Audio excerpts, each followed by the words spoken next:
Today I'm going over some of Psalm 109, and as always, I pray the Holy Spirit gets this to the right person at the right time.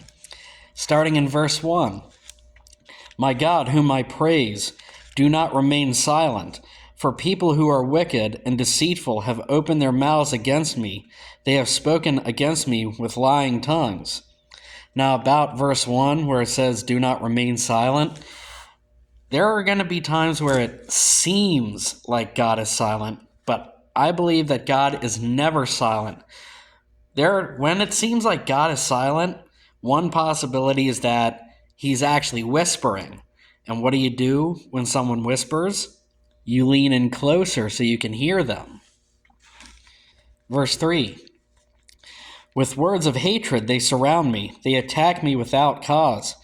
No matter who you are, you're going to encounter that. Just remember, Jesus Christ was literally perfect, and people still hated him. And what was that other verse? Jesus Christ also said that, remember, if the world hates you, remember that it hated him first, Jesus. Verse 4. In return for my friendship, they accuse me, but I am a man of prayer. They repay me evil for good and hatred for my friendship.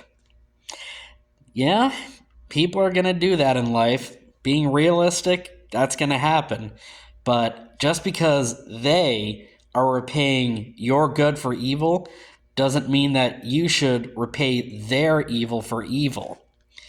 We should be praying for our enemies, and that's going to be very difficult sometimes. We are to forgive others as God forgives us. And that's going to be real difficult at times too. But if we're in the Spirit, if we're closely connected with God, then that's going to become so much easier than trying to forgive somebody if you're in the flesh. Verse 6. Appoint someone evil to oppose my enemy. Let an accuser stand at his right hand. When he is tried, let him be found guilty, and may his prayers condemn him. May his days be few. May another take the place of leadership. May his children be fatherless, and his wife a widow. Now, I can't say for sure, but as I'm reading this, I can imagine that the author of this was real angry, real mad at whoever was doing evil towards him. And I'm sure that happens to a lot of people these days. Verse 10. May his children be wandering beggars. May they be driven from their ruined homes. May a creditor seize all he has. May strangers plunder the fruits of his labor. May no one extend kindness to him or take pity on his fatherless children. May his descendants be cut off, their names blotted out from the next generation. May the iniquity of his fathers be remembered before the Lord. May the sin of his mother never be blotted out.